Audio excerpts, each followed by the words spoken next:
Donc, la question était la suivante. Alors, le texte d'appui sur lequel les développements depuis ce matin ont été faits était celui de Colossiens 1,16. Alors, ce texte dit que tout a été appelé à l'existence pour le Messie, d'abord par le Messie et pour le Messie. Les ciels, la terre, les invisibles, les visibles, tout a été créé par lui et pour lui.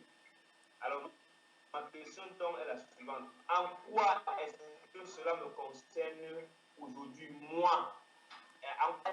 Ça me concerne en quoi? Avec tous les difficultés qu'on voit dans le quotidien. Les gens ont des besoins, enfin, je parle de moi. J'ai des besoins. Je dois, par exemple, me loger, je dois avoir ceci, je dois faire ceci, je dois faire cela. Mais ce message-là, en quoi est-ce qu'il me concerne? Pourquoi il m'est adressé? Donc, voilà un peu la question que je pose en d'autres termes. Vous avez suivi? 10 sur 10, mon frère. Oui, très bien, mon frère. Très bonne question. Amen. Voilà. Bon. Ok. Bon. Et puis le frère a précisé que la question est posée à Fabrice. Heureusement que Fabrice est le frère de Marcelin, de Simon Pierre, de Freddy, et même du reste lui-même. Amen, mon frère. Donc, ensemble, nous allons répondre à la question. Disons que je vais commencer, je donnerai un petit élément, les uns et les autres donneront les autres éléments, et c'est très important que les choses soient ainsi pratiques. Je vais commencer par le témoignage que la sœur, la mère, qui est la sœur, ma mère, a rendu parmi nous à l'instant. Elle a dit qu'elle avait un terrain quelque part dans une ville du littoral du Cameroun. Et il se trouve qu'elle qui, par le passé, s'était battue pour ce terrain, encore qu'elle n'a pas dit un détail qu'elle m'avait raconté, c'est qu'à l'époque, elle était pentecôtiste. Et elle n'était pas n'importe quelle pentecôtiste parce qu'elle était dans le full gospel, c'est-à-dire plein d'évangiles. Bon, et à l'époque, l'autorité était terrible. Quand elle est allée récupérer ce terrain, elle a fait des déclarations redoutables. Que la terre avale toute personne qui tentera de vouloir récupérer ce terrain. Et les gens ont commencé à mourir un à un. Elle a eu peur, elle est allée voir son pasteur pour dire c'est grave. Depuis que j'ai fait une déclaration sur le terrain là, les choses commencent à devenir terribles. Le pasteur lui dit il n'y a rien à faire. Vous ne pas comme ces gens-là. Qui leur a demandé d'entrer dans les affaires d'un enfant de Dieu. C'est plus tard, quand elle a découvert la vérité, qu'elle s'est repentie. Elle s'est repentie de ces choses parce que oui, vous savez, quand on dit les foudres, les forces occultes, ça existe. Hein? Ça existe, mais attention, ça ne sera pas sans conséquence. Parce que nous participons au règne de la criminalité, nous sommes des, nous sommes des criminels et des destructeurs, mais c'était à l'époque de l'ignorance. Maintenant, quelques temps après, elle est rentrée dans la connaissance de la vérité. Et il se trouve que ce terrain qu'elle avait réussi à acquérir par la force des proclamations pentecôtistes, et puis elle s'est battue, comme elle a dit, sa sœur va établir sur ce terrain son fils, qui est le neveu de la maman, et elle ne lui demande pas son avis, et disant à son fils que c'est le terrain de ton grand-père, tu vas récupérer la chose de la famille. Quand la maman va apprendre ça, elle sera furieuse, elle sera fâchée. Elle va partager avec nous, et nous ne lui donnons pas un conseil en dehors de l'évangile. Le plus important pour toi, parce que tu te fâches, tu te mets en colère, voilà ta ruine. Parce que ce sentiment que tu portes et qui va t'inspirer des actes que tu vas accomplir, donc ce sentiment va te tuer, détruire ton esprit, ça te souille. Hein? Ça souille ton être, hein? Et ça te met en conflit avec ton frère. Et pourquoi? Pour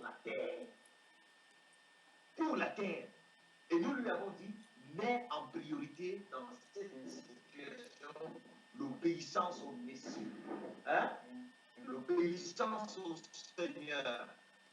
Libère ton cœur de ce genre de sentiments humains.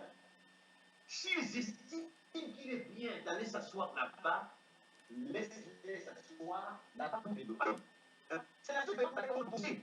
T'empêcher d'y accéder, tu dois être violent. Mais en quoi est-ce que le fait qu'on prenne le terrain où toi tu n'es pas, tu vis ici, en quoi est-ce que ça empêche que tu accèdes à la vie? Ils le font parce qu'ils sont des ignorants. Demande au Seigneur la force de nettoyer en toi ce sentiment de haine, ce sentiment de colère, ce sentiment d'animosité qui monte en toi. Parce que ça, là, c'est la marque de l'autorité de Lucifer.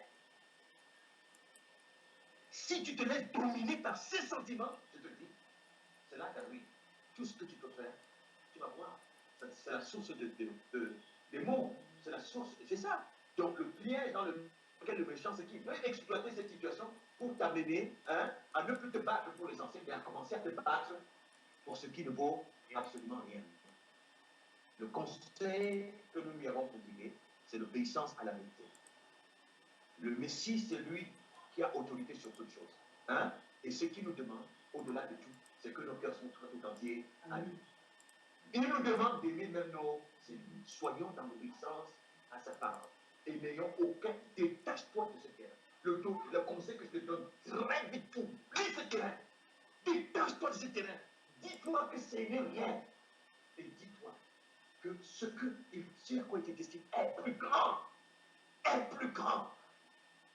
Et si jamais il estime qu'il y a un terrain dont tu auras besoin, ce n'est pas parce que tu vas te lever, tu vas te pourrir ton esprit avec la colère, avec l'animosité, avec la haine, hein, que tu vas l'avoir. Et quand bien même tu te battrais ainsi, en haïssant les gens et tout ça pour l'avoir, ce terrain ne participera jamais à ton salut.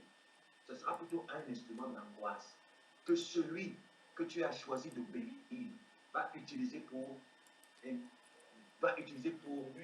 nuire. Donc déconnecte-toi de ce terrain. Laisse-le faire. Toi, prie ton mélodie. Demande le pouvoir de chasser ses passions, ses désirs en toi et de les aimer. Elle m'a dit, j'ai compris. Ça n'a pas été facile. Parce que quand je lui ai dit ça, elle a soupiré. Ça n'a pas été facile parce qu'elle se souvient. Hein? Et je lui dis, le sentiment qui vient dans ton cœur contre ta soeur, tu te fâches contre quelqu'un qui est totalement en dehors du Messie et qui est en train de souffrir même actuellement parce qu'elle est déconnectée de lui. Tu te fâches contre un mort. Tu te fâches contre un mort. Prie pour elle. Prie pour l'autre. Il ne faut pas leur en vouloir. Ça, c'est rien. Elle a écouté le conseil. Elle s'est soumise à l'autorité du Messie en obéissant à ses instructions pour mettre sa parole en pratique. Elle a commencé à prier, Seigneur, nettoie ça de mon cœur. Je renonce à ce terrain. S'il te plaît, fais grâce à cette femme. S'il te plaît, fais grâce. Elle est restée calme. Au point où quand cette même sœur qui lui a manifesté tant de mépris est tombée malade, elle n'est pas restée en disant, bien fait pour elle. Qu'est-ce qu'il envoie sur le chemin? Des biens du fils, de la fille de Jésus-Christ. Non, elle a dit, c'est ma sœur, j'oublie ces affaires du monde. Hein? Je sais que le Seigneur l'aime et ma responsabilité, c'est de lui témoigner aussi cela. Elle allait l'assister. Elle avait bien des raisons humaines de ne pas y aller après tant de mépris, non? Elle est partie à son chevet. Et elle est rentrée à la maison. Voilà que le Père a permis un événement qui a fait que les mêmes enfants qui ont calomnié cette maman, les mêmes enfants qui sont revenus vers elle pour dire, nous avons besoin de toi parce qu'on nous chasse déjà sur ces affaires. Finalement, ce qu'elle va aller faire, c'est qu'elle va aller voir le sous-préfet, on va bien arranger ses papiers à elle. C'est son nom qu'on va encore bien cimenter sur les papiers. Regardez. C'est-à-dire parce que le sous-préfet, pour venir intervenir encore une deuxième fois, il doit tout maintenant pour montrer que ce terrain-ci, c'est vraiment le terrain de cette femme. N'est-ce pas? En réalité, elle a même dit aux enfants, actuellement, je suis en train de me battre pour plaire au Seigneur. C'est déjà un combat qui n'est pas facile. Vous pensez vraiment que j'ai de l'énergie pour aller lutter pour les affaires? Je n'arrive déjà pas ici. Vous voyez, ça commence à devenir un esprit qui se réveille, un esprit intelligent. Mais d'ici, je m'en vais le faire, c'est pour que toi, tu puisses arriver là-bas de manière tranquille. Tout ceci va servir à quoi? À amener ces gens à comprendre en se demandant, mais qui est cette 27 personne? Nous avons fait ci, nous avons fait ça, mais qui est-elle pour avoir une telle attitude? Ça va participer. Et ça lui donne de la joie au point de témoigner. N'est-ce pas, ça la réjouit? Est-ce que c'est le terrain qui la réjouit? N'est-ce pas, elle était prête à s'en séparer? ce qui la réjouit, c'est se rendre compte que parce qu'elle a obéi, elle se rend compte que le Seigneur lui manifeste la fidélité. Ça réjouit son cœur. Ça peut même guérir ses os. Amen. Et en plus de ça, c'est un acte de foi qui fait introduire la force de l'autorité du Messie dans la famille en vue de libérer ses enfants. Parce qu'ils vont devenir très sensibles à l'évangile. Hein? Voici la pratique. En quoi est-ce que ça nous concerne? Avec tout le problème que nous avons. Ça nous concerne parce que nous sommes dans la fondamentalement dans la violation du personnage. C'est-à-dire, on a abandonné celui qui a créé tout, et nous nous attachons à ce qu'il a créé, au mépris de ses instructions. Conséquence, nous sommes dans la misère.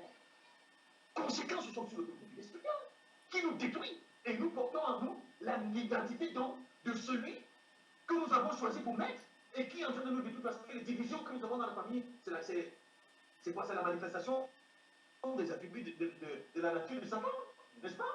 Les rivalités que nous avons dans les familles, tout ça, les méfiances, c'est quoi? C'est la manifestation des attributs de Satan. Conséquence, qu'est-ce que ça fait? Ça fait des angoisses. Ça fait tout ce qu'on va appeler comme années. Et les maladies, c'est parce que nous portons une identité qui est le témoignage que nous avons violé la loi fondamentale, qui est de mépriser celui par qui tout existe, et celui pour qui tout existe, pour vouloir nous approprier de ce qui existe. On n'a pas faux d'autorité. Et c'est parce qu'on n'a pas faux d'autorité hein, que la conséquence pratique, c'est que nous ne pouvons pas nous en sortir dans ce cas. Nous ne pouvons pas. Ce sont des problèmes. Parce que ce que nous semons, nous allons le récolter. Celui qui sème la haine, qui sème la méchanceté, qui sème la haine, calomnie, qui sème les convoitises, et pour des affaires ignorantes, celui-là va récolter les conséquences parce que la haine, c'est un sentiment qui porte, je veux dire quoi, qui est un sentiment qui infecte non seulement l'esprit, qui infecte même aussi le corps. On est malade parce qu'on porte en nous la source de la maladie. Hein? On ne va pas bien parce qu'on porte en nous la source de la malédiction. Parce que notre nature, ce qui est établi en nous, nous a amené à violer, à être dans la violation du principe fondamental. Nous sommes au milieu de l'univers, nous avons abandonné le Créateur, nous sommes attachés à la créature. Non plus pour servir celui pour qui tout existe, mais pour que ce qui existe nous serve. Nous voulons prendre la place. Nous voulons prendre la place de et voilà la source de tout ce que nous avons. Tout ce que nous pouvons faire comme activité, mon frère, ça ne peut pas participer à nous honorer. Ça ne peut pas parce que la création, nous n'avons pas appelé à l'existence. Elle appartient à quelqu'un. Voilà le problème. Comment ce problème peut être résolu? Premièrement, ce que nous avons partagé, ça nous amène à comprendre qu'il y a un qui mérite que tout lui soit amené. C'est la justice. Tout, y compris nous-mêmes. Deux, que notre existence n'est pas faite pour servir le néant, mais pour servir celui par qui tout et pour qui tout existe. Trois, et que notre épanouissement n'est que la conséquence de ce service.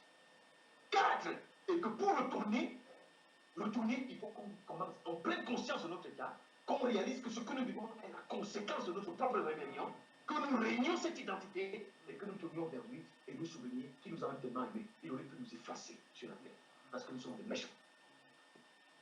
Nous avons abandonné le Créateur et nous avons entraîné la création dans la rébellion contre lui. Alors si nous retournons à lui pour demander qu'il vienne donc détruire cette identité de malédiction, détruire cette identité de méchanceté, détruire ces caractères que nous portons, détruire ces passions-là, détruire ce qui fait que nous sommes. Alors, et pour porter son identité, nous sortons de l'autorité du méchant pour revenir à l'autorité de notre maître. Nous entrons dans le service de celui par qui et pour qui tout existe. Et comme c'est lui qui a fait tout à l'existence, il fera participer les éléments de la création donc à notre établissement. Alors, les problèmes vont se résoudre. Parce que, comme les problèmes que nous avons, les maux que nous avons, sont la conséquence de la désobéissance. Si cette désobéissance est détruite, les maux vont disparaître. Et la conséquence de l'obéissance, c'est la manifestation. En quoi? De manière pratique. Ça nous concerne. Ça veut dire que chacun ses comptes. Regarde sa propre vie. Je lis, je vois vivre. Est-ce que c'est le Messie qui vit? Est-il dans le respect de ce principe? À quoi est-ce qu'il s'attache? C'est quoi les caractères qui émanent de lui? Pour comprendre que tout ce que nous vivons, c'est nous-mêmes qui participons à ça. Mais ce n'est pas une fatalité. Mais en même temps, qu'ils sachent que la bonne nouvelle, C'est que malgré cet état, la solution est toujours là. La solution est toujours révélée dans le Messie. De retour, lui-même il est venu. Et il n'est pas venu dire, vous avez fait de ma création un instrument de perdition pour vous moquer de moi. Je vous efface. Il est venu dire, non, je viens vous racheter pour que mon Père vous pardonne et que vous reveniez, que vous vous réconciliez avec moi, que vous vous réconciliez avec mon Père. Donc en réalité, de manière pratique, en quoi ça nous concerne dans nos difficultés, nous ne trouverons jamais de solution à nos problèmes lorsque nous serons en conflit avec celui pour qui tout existe.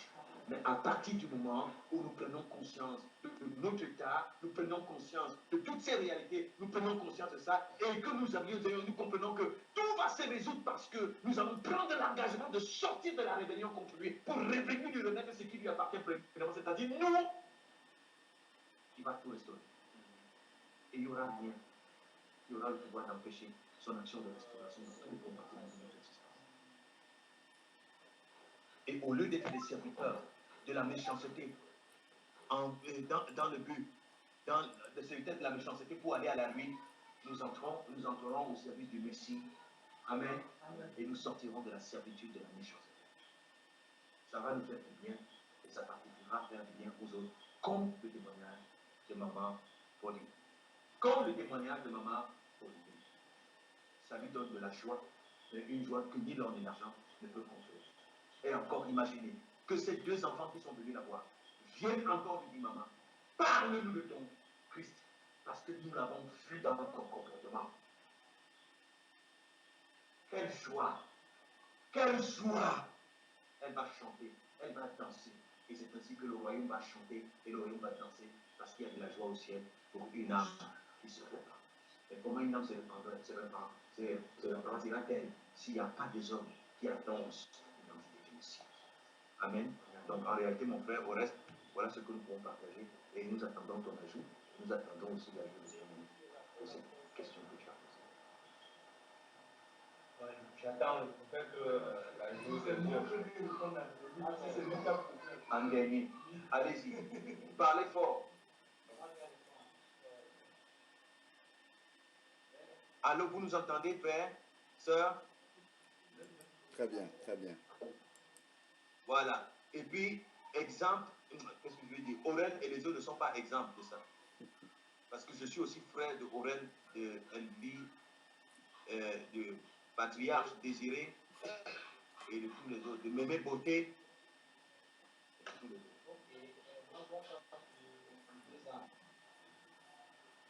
Je vois ce problème sur 2 ans. Bon. Je vois ce problème sur 2 ans. Premièrement, si on peut mettre le passage que je lis là sur l'écran, Éphésiens 1, verset 9 à 10. Lorsque nous lisons ce passage, nous réalisons d'abord que la raison pour laquelle le Créateur a créé l'humanité, c'est-à-dire toute la création, c'était dans ce but. C'était dans le but que toute chose soit soumise au Messie et que toute chose participe à glorifier, c'est-à-dire à exalter, à vénérer le Messie. Ça, c'est la première raison pour laquelle toutes choses ont été créées. Donc, sans comprendre ce principe fondamental, c'est-à-dire l'existence même de la création est pour l'échec. Elle ne sait absolument rien du tout. Et Paul va jusqu'à dire que c'était un mystère que Dieu avait caché en nous-mêmes avant la fondation du monde. Ce mystère qui a été dévoilé dans ces derniers temps. Et que nous avons reçu la grâce que ce mystère-là nous soit communiqué, c'est-à-dire nous soit révélé. Et deuxièmement, ça répond à tous nos problèmes parce que si nous comprenons dès le départ que sans Dieu nous ne sommes pas, et nous comprenons également que sans Dieu nous ne sommes pas, que si Dieu nous a créés, c'est parce qu'il avait un plan. Ce plan ne nous concernait pas, ça nous concernait, ça concernait le Messie lui-même. Maintenant, il a voulu que nous puissions participer, nous puissions prendre part à ce plan. J'ai l'habitude de dire aux gens que à ceux qui se réclament les ministères de délivrance, etc., que tout ce qu'ils font là, ne va jamais résoudre le problème de l'humanité. La preuve, dans Romains 8, il est dit clairement que la création tout entière attend la manifestation, la venue, le dévoilement des fils de Dieu, et que la création a besoin d'être délivrée. Et que les miracles ne vont pas diriger la création. Tout le monde ne va pas diriger la création. création soit délivrée, y compris l'humanité entière, c'est le fait d'intégrer ce principe et d'être soumis à ce principe. Par exemple, lorsque nous lisons ce passage, voilà ce qu'il dit clairement. Pour que nous connaissions le secret de ce plan. Ce plan, il a fixé d'avance dans sa montée en Christ pour conduire les temps vers l'accomplissement selon ce plan. Tout ce qui est sous le gouvernement du Christ. C'est-à-dire, même le temps, le but pour lequel le temps a été créé, c'était pour que ça participe à ce principe-là, c'est-à-dire que tout chose doit être soumise au gouvernement du Christ. Et que aussi longtemps que toutes ces choses ne sont pas sous le gouvernement du Messie, ne sont pas sous le gouvernement du Messie, c'est cela fait véritablement leur valeur et leur sens d'existence.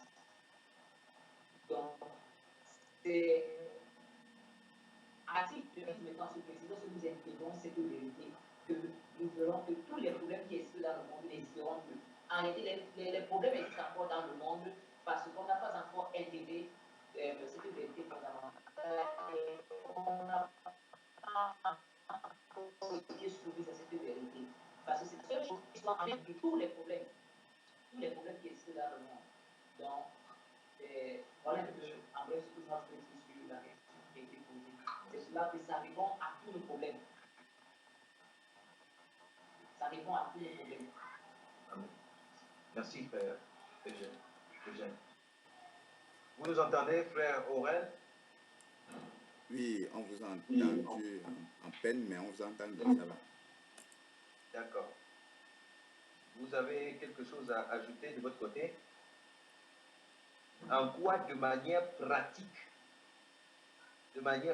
ça me concerne moi aujourd'hui, avec toutes les difficultés que nous avons dans la vie, tous les problèmes que nous avons dans la société. Peut-être je vais rentrer, oui, c'est pour lui et par lui que tout a été créé, mais j'ai des pressions de loyer. On risque de me jeter dehors. J'ai bien envie autre chose. Hein? On me propose quelque chose, même de vendre mon fils si c'est possible. En quoi est-ce que ça me concerne là maintenant, dans les situations terribles dans lesquelles je me trouve,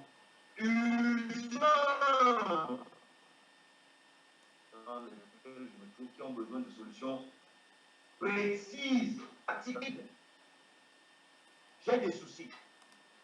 En quoi ça me concerne? Il faut encore préciser que pendant ce temps, il y a certains dehors qui me disent quelque chose. Ils lisent le même verset et ils me disent que non, mais tu vois, tout a été créé. Maintenant, tu vois, ton plan de bail là, viens, on va prier. Qu'est-ce que je fais alors? Et ils me disent que, et puis des gens qui avaient les mêmes problèmes, 2-3 incantations résolues. Amen. Bon. 2-3 incantations ont suffi. La situation s'est réglée la même journée. Et il me propose moi aussi d'aller. Qu'est-ce que je fais?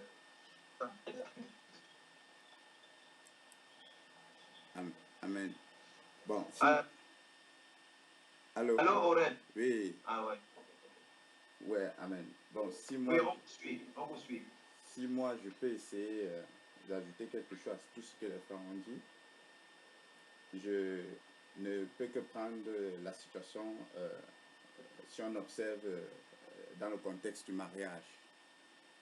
Et nous voyons ce texte, moi je vois au travers de ça clairement l'héritage que le Messie vient encore et qui nous est révélé au travers de ce texte, que tout a été créé en fait pour le Messie.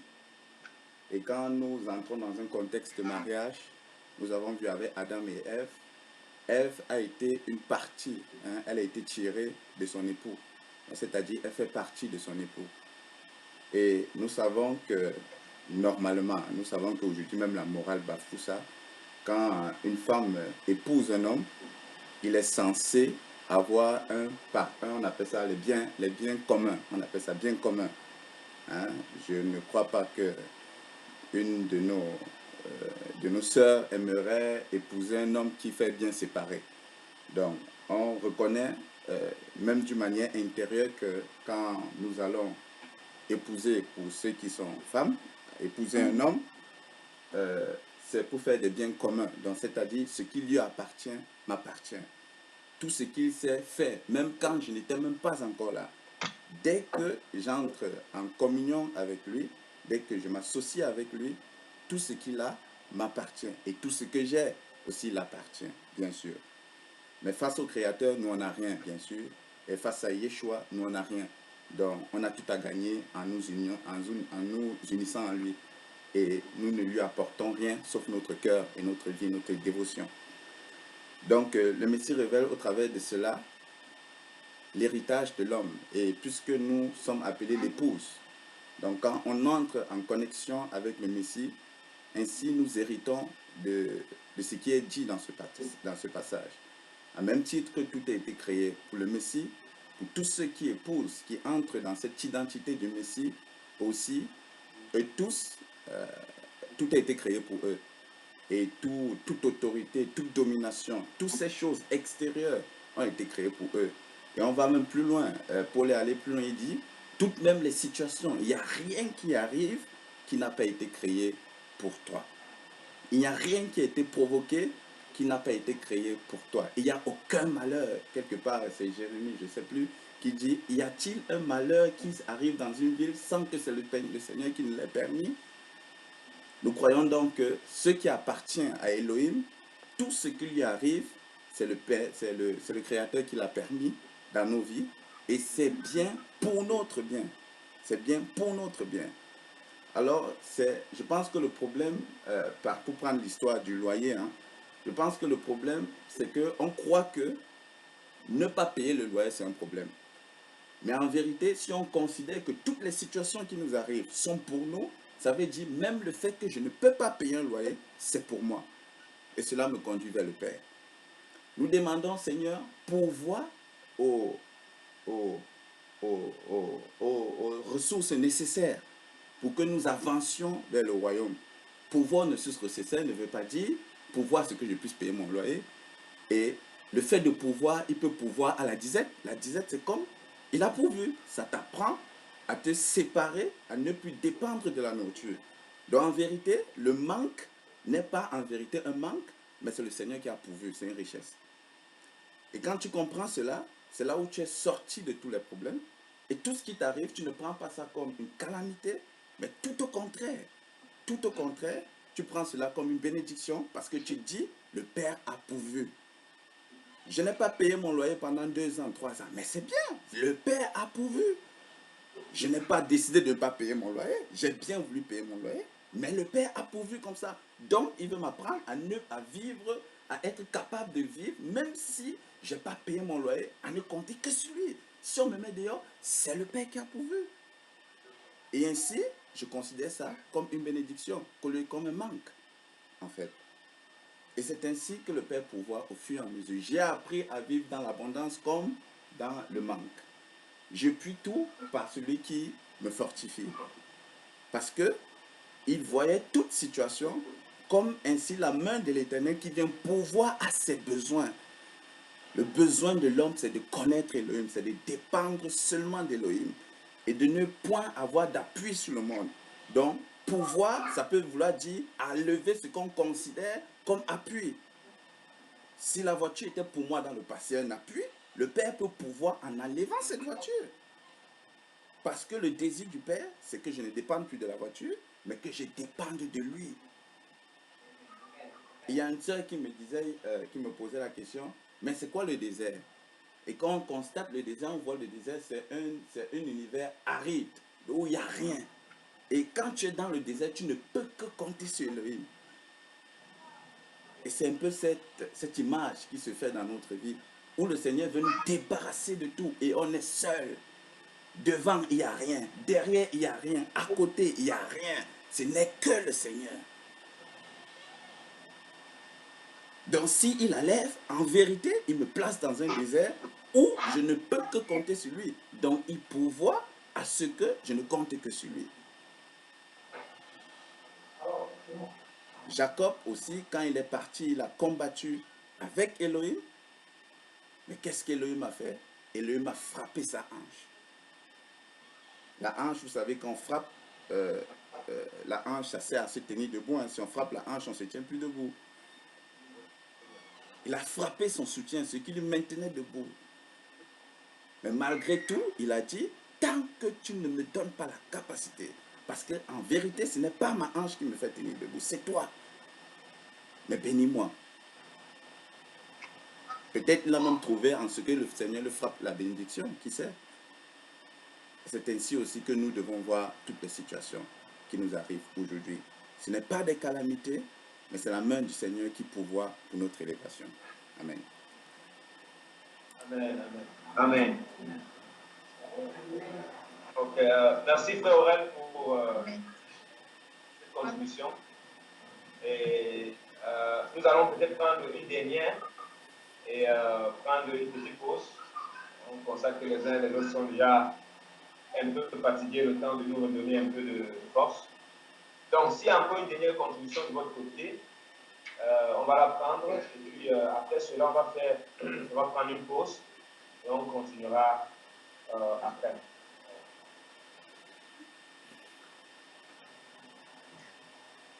Amen. Allô, je ne sais pas si vous m'entendez.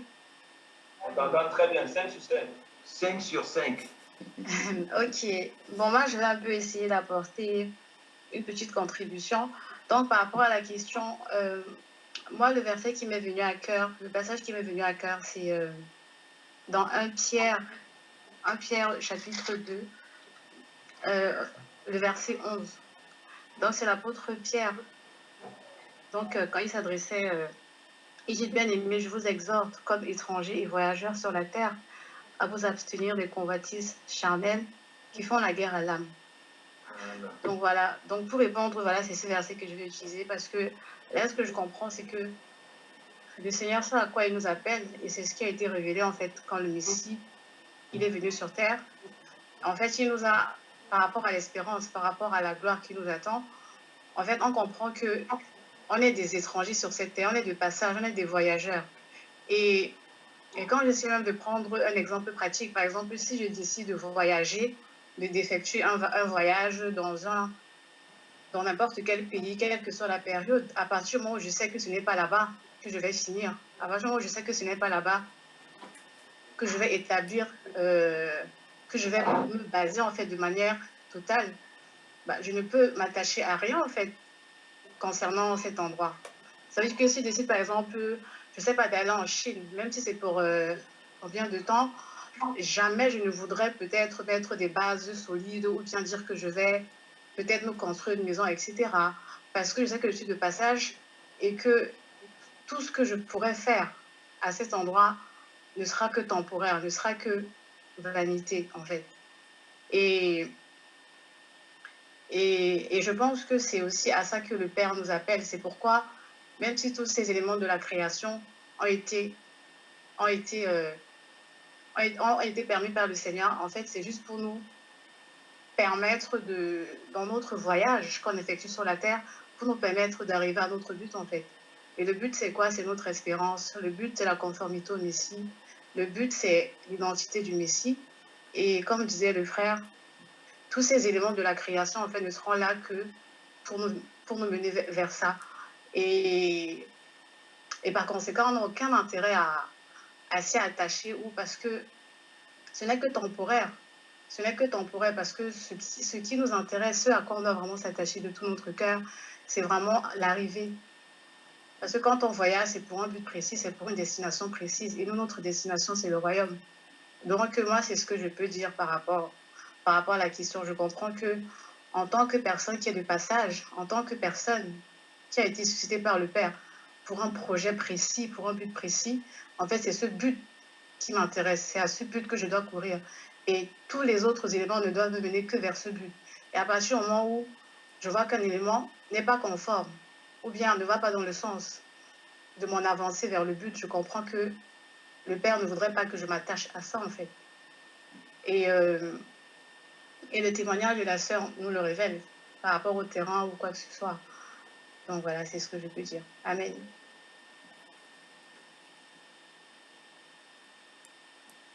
Amen. Amen. Amen. Amen, amen, amen. Je sais que tout le monde veut dire un mot. Constant veut parler. Un mot. Orphée, Constant, tu viens, tu partages, tu veux dire quelque chose. Comme ça, on va. C'est notre frère Rostand qui a dit qu'il s'appelle aussi Rostou. Pas pour dire qu'il Rostou, mais pour dire qu'il peut tout faire. Par la grâce du Père. Pour l'avancement du royaume. Shalom à tous.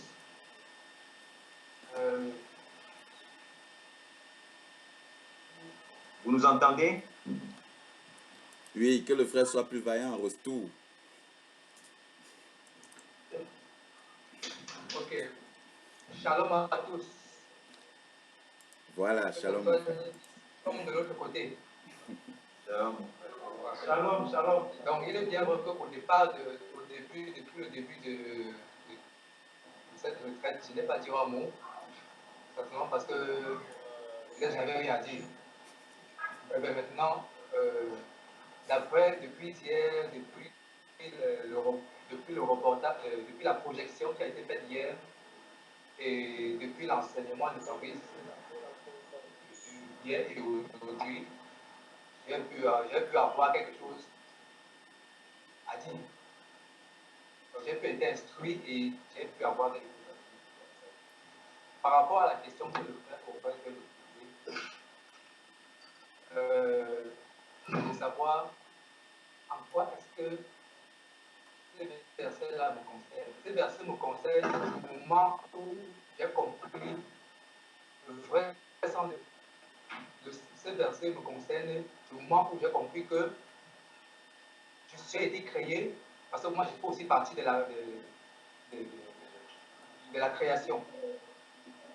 Et puisqu'on dit que tout a été créé par lui et pour lui, donc c'est-à-dire que je suis à Christ, mon avenir c'est à Christ. Et c'est où je comprends que ça me concerne, puisque mon avenir c'est lui. Puisque mon avenir a été dérobé et que mon avenir c'est à Christ, je dois me donner les moyens pour aller vers Christ. Donc, et maintenant, il y a plusieurs questions qui se posent autour de qui se multiplient autour de la question. Puisque les événements, puisque tout a été organisé pour me retenir dans l'égarement, dans la bassesse, mais comment faire? Comment faire pour retourner à Christ? C'est vraiment les questions qui me hantent. Et je vais revenir sur une question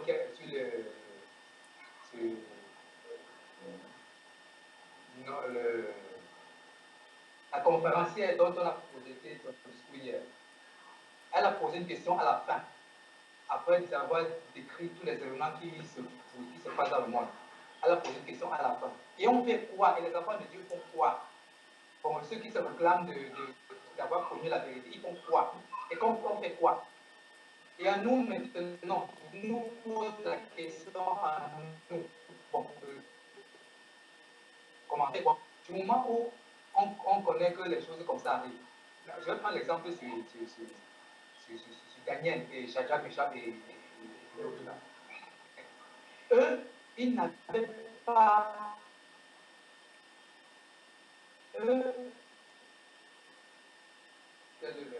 L'habitation du Saint-Esprit, l'union qu'ils avaient avec Dieu, leur permettait d'avoir le pouvoir d'être au-dessus d'influencer leur époque.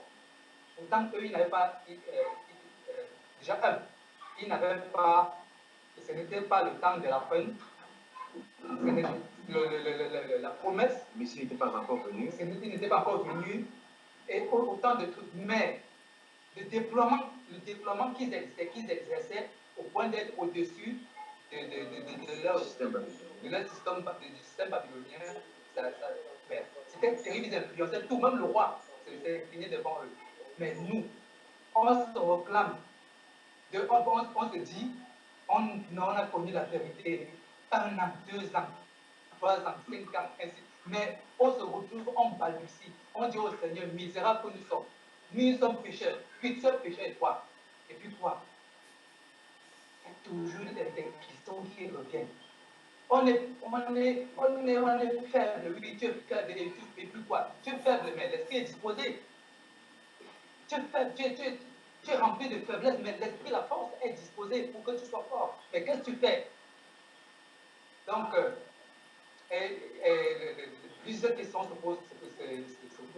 Et puis, quand on va dire, qu'on va voir, je vais prendre un exemple terre à terre, quand on va voir peut-être que le frère Fabrice s'est déployé avec la force qu'il déploie pour annoncer l'évangile. On va dire, mais waouh, Fabrice, qu'est-ce que tu... Comment je peux être, je peux pas être comme, je n'ai pas envie d'être comme lui. J'ai envie d'être, et puis on va se mettre à être comme des cartes mémoire, à enregistrer ce que Fabrice dit pour pouvoir dire aussi. Donc, parce que, en fait, c'est celui qui n'a rien dit qui cherche quelque chose à dire. On va aller dans la Bible, ouvrir la Bible, lire, arrêter des versets, et puis quand on sort un débat, on sort de tel verset dit ceci, tel verset dit ça, et puis, parce qu'on veut ressembler à Fabrice, mais sans pour autant passer par le chemin par lequel Fabrice est passé. Et puis on va se rester là, et quand on va faire des rencontres, on se lève, et on sort, et puis tout le monde retourne. Mais tout à l'heure, comme parlait d'échanger, à quoi bon c'est comme ça? Si je veux sortir et encore aller rencontrer mes clients, allez, on va commencer à échanger l'argent. Et puis les coups de fil vont commencer à passer. À quoi ça me sert à quoi, Seigneur? Ça sert à quoi? Ça me sert à quoi, Seigneur? Je veux comprendre. Qu'est-ce que tu veux que j'ai? Parce que demain, on va se préparer. Je vous jure, excusez-moi d'être aussi dur avec, parce que ça, je suis dur avec moi d'abord. Mais il faut que je... Et on va se séparer demain. Lundi va commencer. On va subir la prière de ceux qui prient pour invoquer le Satan. Je vous jure. Mais on fait quoi? On fait quoi? Celle, la conférencière dont on a communiqué sur sa vidéo hier, elle ne connaît pas Dieu. Mais elle se pose quand même la question, on fait quoi? C'est pour dire que les gens, pour celui qui a compris ce problème, ça veut dire que cette question-là, c'est moi qui dois la poser. Moi, en tant que celui qui a connu la vérité, qu'est-ce que je fais? Qu'est-ce que je fais? Et pourtant, l'esprit est disposé. L'esprit est disposé. Et on fait comment? On devra avoir plusieurs motifs pour se déployer. De un, la première poche. Deux, l'esprit est disposé, l'esprit saint est disposé. Parce que la promesse, c'est à nous. C'est à nous. Parce que même Daniel, il convoitait nous époque là. Tout est disposé, tout. Le Seigneur a disposé tout. Jésus-Christ lui-même a dit que mais j'ai tout accompli. Alors qu'à l'époque de Daniel, Jésus n'était pas. Donc on a tous les enfants de Testament dit que Jésus devait être béni. Rien que le fait de convoiter, ça leur a donné le problème se trouve à quel niveau? Le problème se trouve à quel niveau? Et puis on va se dire non, ceux du dehors là, ceux de l'église, ils sont des païens, ils ne connaissent rien. Mais eux, ben vraiment, et ceux qui se saignent dans les bars là, eux, ils sont vraiment, ils sont dans la mort, mais lui, pourtant, lui qui est dans le bar, il est vrai dans son culte. Lui, il est vrai dans son culte, celui-là. Mais nous qui connaissons les prémices de l'Élohim, nous qui connaissons notre héritage, attendez, on est où? On fait quoi? Et la question reste posée, qu'est-ce qu'on fait?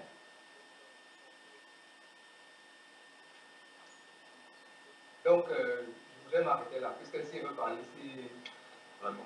Merci beaucoup. Amen. Merci. Que Dieu nous bénisse. Amen. Amen. Interpellation positive.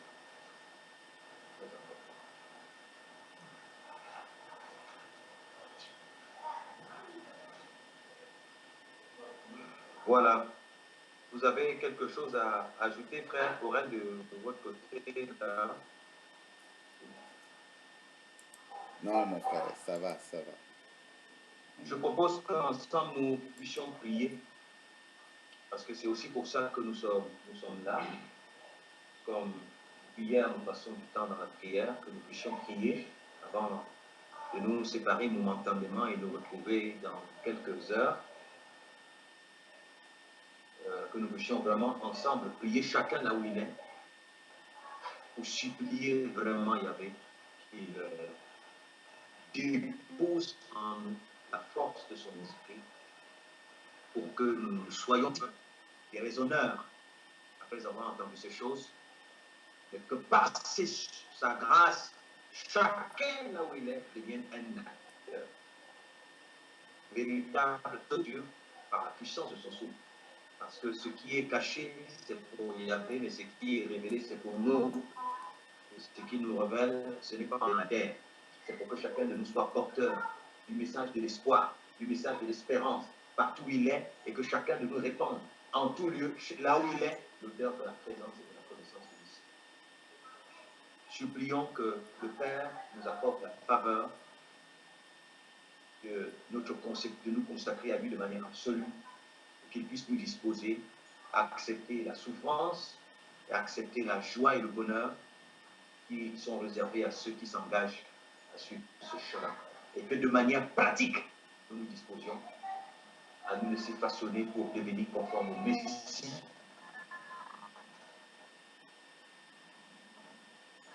À chaque résultat là, est-ce qu'il aurait calomnié comme je veux calomnier là?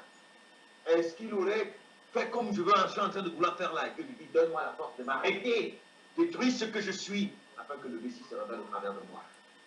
Que je participe aussi à répandre l'odeur de son identité. Que nous supplions le Père, car s'il nous révèle ces choses, c'est parce qu'il voudrait que nous en soyons dépositaires. Donc, une personne de l'autre côté va prier, et une personne ici va